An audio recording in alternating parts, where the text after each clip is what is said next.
cœur.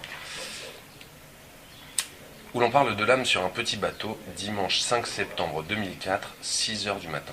6h10 pour être précis. Chers tous, ça faisait longtemps. Longtemps que j'avais pas entendu parler de l'âme.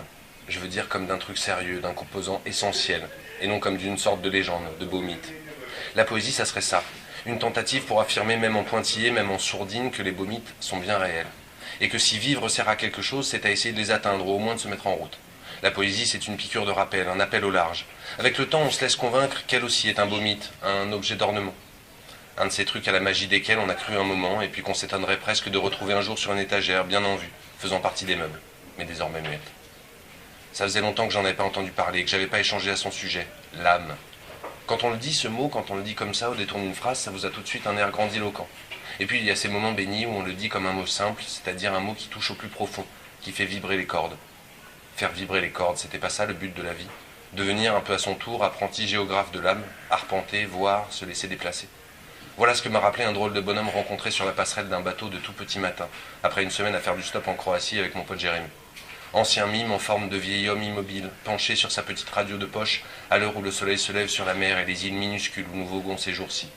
Au cœur du silence, dans ce qui recommence, s'adresser la parole, se trouver langue commune, et bien vite comme par surprise parler de l'âme, l'appeler d'une poésie. Les mots claquent, l'œil s'éveille. Laisser alors courir les vibrations, dire, même à voix basse, même à mots couverts, qu'on va pas se parler pour ne rien dire, que les mots viendront en personne, et non les vagues émissaires que l'on croise les jours de gris, occupés à ne rien nous laisser dire, à nous passer la laisse. Bref, lancer une poésie comme ça, comme on se découvre, comme on se présente, parce que parfois quand on est seul, elle nous trotte en tête, et quitte à n'en choisir qu'une, autant convoquer l'ami Rimbaud. Par les soirs bleus d'été, j'irai dans les sentiers, picoté par les blés, fouler l'herbe menue. Rêveur, j'en sentirai la fraîcheur à mes pieds, je laisserai le vent baigner ma tête nue. Et puis, sans y prendre garde, comme si on n'avait jamais arrêté, laisser libres les mots dont on n'avait pas entendu parler depuis un bail, et parmi eux, choisir de s'adresser à l'âme.